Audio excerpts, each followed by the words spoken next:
கௌதம புத்தரின் வாழ்க்கையும் அவருடைய போதனைகள்.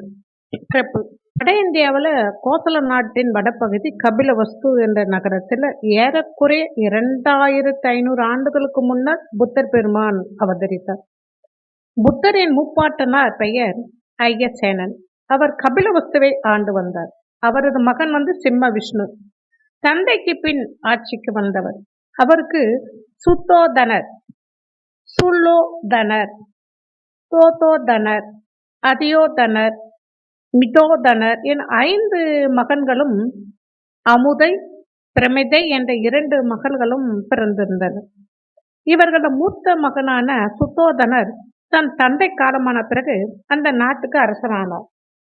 சுத்தோதனரின் மூத்த மனைவின் பெயர் ராணி மகா மாயா தேவி. இளைய மனைவின் பெயர் பிரஜாபதி கௌதமி. கபிலவஸ்து நகரத்தில் ஆண்டுதோறும் நடைபெறும் விழாக்கள் குறிப்பிடத்தக்கது ஆசாட விழா என்பதாகும். இந்த விழா வேநீர் காலத்தில் 6 நாட்கள் நடைபெறும். இந்த விழா நகரத்துக்கிற மக்கள் எல்லாம் மகிழ்ச்சி தரும் ஒரு விழாவாக அமைந்தது. புத்தாடைகள் அணிந்து விருந்து கேளிக்கைகள் என்று அமக்கலப்படுத்துவாங்க. சுத்தோதனரும் இந்த விழாவை மிக விருப்பத்துடன் கொண்டாடுவார்.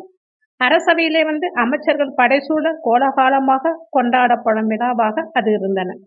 6 நாட்கள் விழா கொண்டாடிய பிறகு 7வது நாளான ஆசாட பௌர்ணமி அன்று மாயா தேவியார் ஏழை எளியவருக்கெல்லாம் தன் கையால் உணவு, உடை முதலியவை வழங்குற வழக்கமாக இருந்தது.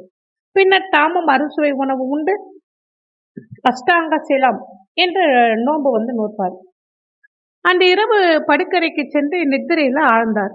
இரவு கழிந்து விடியற்காலையில் ஒரு கனவு கண்டார். அன்று மங்களகரமான அவர் கண்ட கனவு இதுதான்.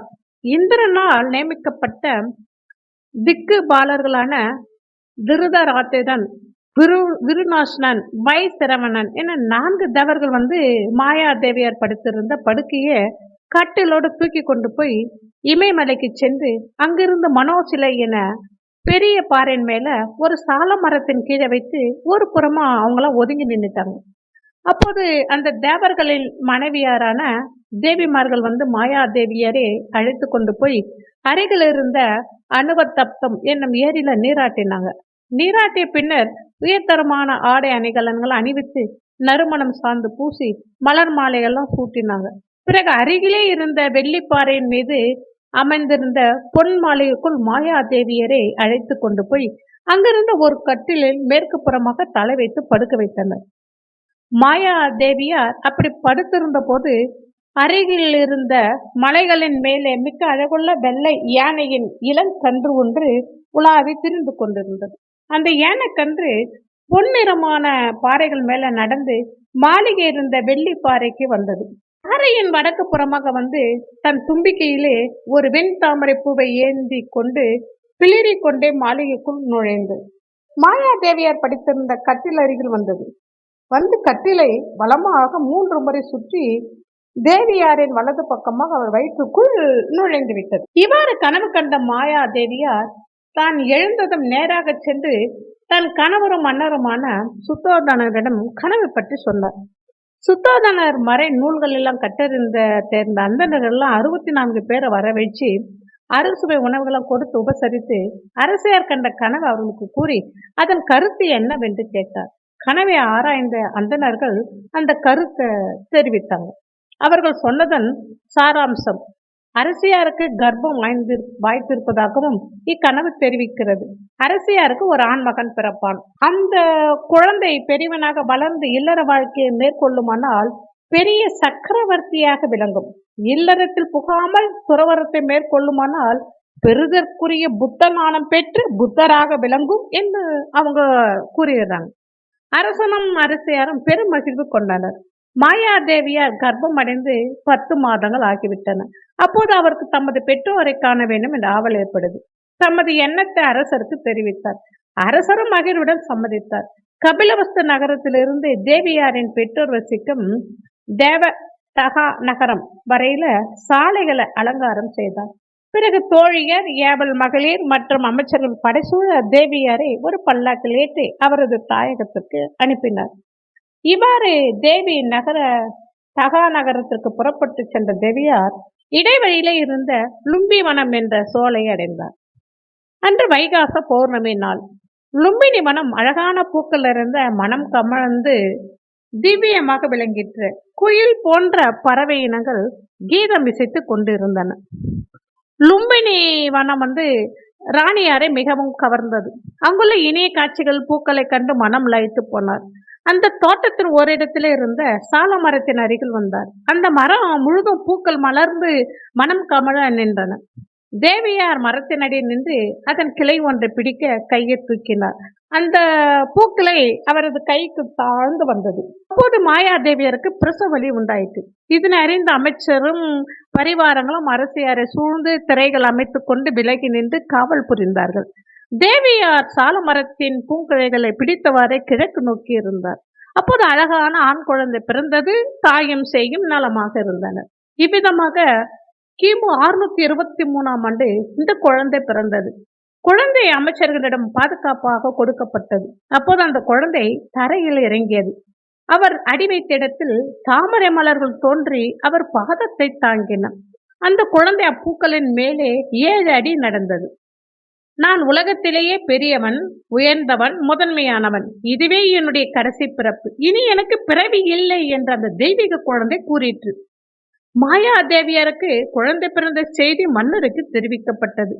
கபிலவஸ்து நகரத்திலிருந்து தேவதகா நகரத்திலிருந்தும் சுற்றத்தார்கள் லும்பினி வனத்திற்கு வந்து குழந்தையையும் மாயாதேவியரையும் பார்த்து நலம் விரும்பி இருவரையும் கபிலவஸ்து நகரத்திற்கு ஊர்வலமாக அழைத்து சென்றார்கள். அதே வேளையில யசோதரை தேவியாரும் சன்னன் காலு தாயி என்பவர்களும் தோன்றினார்கள். கந்தகள் என்னும் குதிரையும் போதி மரமும் தோன்றின. சுத்தோதனரின் தந்தை சிம்ம விஷ்ணு அரசருக்கு அசைதர் என்னும் பெயர் உள்ள புரோகிதர் ஒருவர் நெருக்கமானவராக இருந்தார். இந்த புரோகிதர் தான் சுத்தோதனர் சிறுவனாக இருக்கும்போது வில்வித்தை போன்ற கலைகள் எல்லாம் கற்றுக் கொடுத்தவர். சிம்மஹனு அரசர் இறந்த பிறகு அசிதர் தனது புரோகிதர் தொழிலை விட்டுவிட்டு அரசருடைய தோட்டத்திலே தவம் செய்து கொண்டிருந்தார். அசிதர் முனிவர் 8 விதமான சமாபத்திகளையும் அடைந்தார். சில வேளைகள் அவர் தமது வலிமையினாலேயே தேவலோகத்திற்கு போய் அங்கு தங்கி தவம் செய்துவிட்டு மீண்டும் தமது இருப்பிடத்திற்கு திரும்பி வருவது வழக்கமா இருந்தார். மாயாதேவியார் குழந்தை பெற்றிருக்கும் செய்தி அறிந்து அசித முனிவர் அக்குழந்தை காண்பதற்காக அரண்மனைக்கு வந்தார். சுத்தோதனர் முனிவரை வணங்கி வரவேற்று உயரிய ஆசானத்தில் அமர செய்தார். அப்போது அசித முனிவர், அரசே, உமக்கு ஆண்மகன் பிறந்த செய்தி கேட்டு இவ்விடம் வந்தேன். அந்த குழந்தையை நான் பார்க்க வேண்டும் என்று கூறினார்.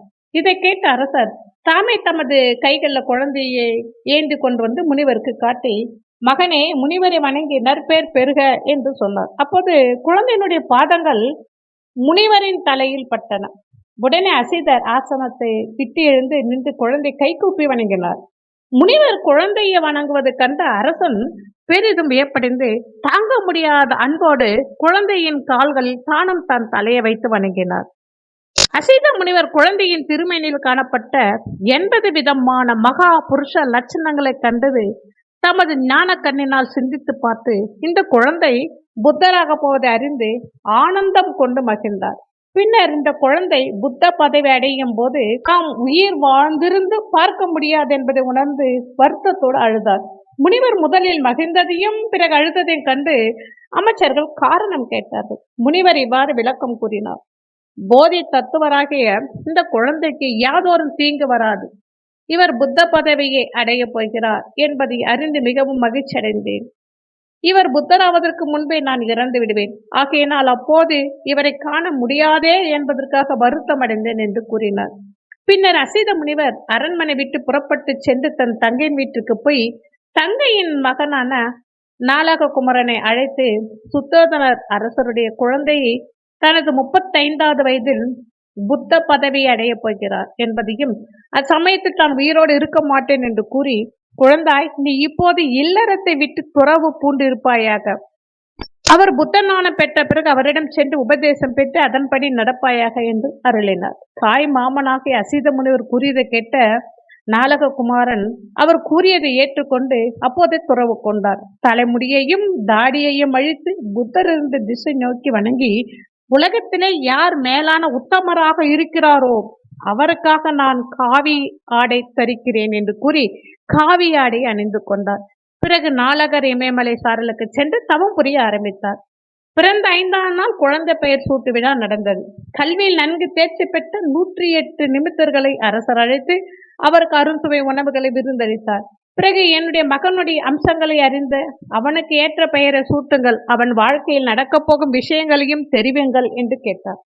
அந்த 108 நிமித்தர்களில் ராமர், தஜர், லக்குமணர், மந்திரி, கொண்டாஞ்சர், போஜர், சுயமர், சுதந்தர் மற்ற 8 பேரும் மிக தேர்ந்த நிமித்தர்கள்.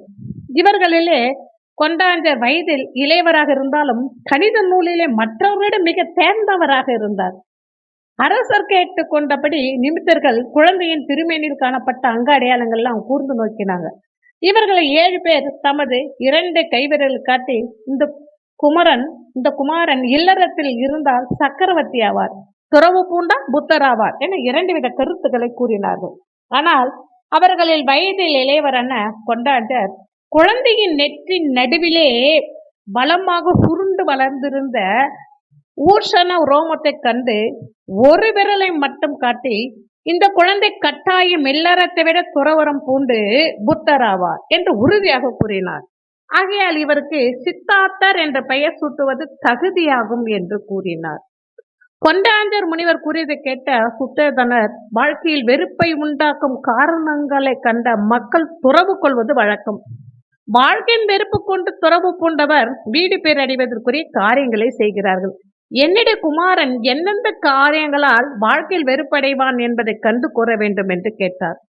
இவ்வாறு அரசர் கேட்கவும் நிமித்தகர் வயது முதிர்ந்த கிழவர், நோயாளி, பிணம், துறவி ஆகிய 4 பேரை காண்பாரானால் உமத குமாரன் உலக வாழ்க்கை வெறுத்து துறவு கொள்வார். சுத்தோதனர் தனக்கு குழந்தை பிறந்ததற்காக மகிழ்ந்து ஏராளமான பொன்னையும் பொருளையும் வழங்கி தானம் தர்மங்களை செய்தார். சித்தார்த்தர் குமாரன் பிறந்த 7ஆம் நாள் தாயார் மாயாதேவி காலமானார். தொடரும்.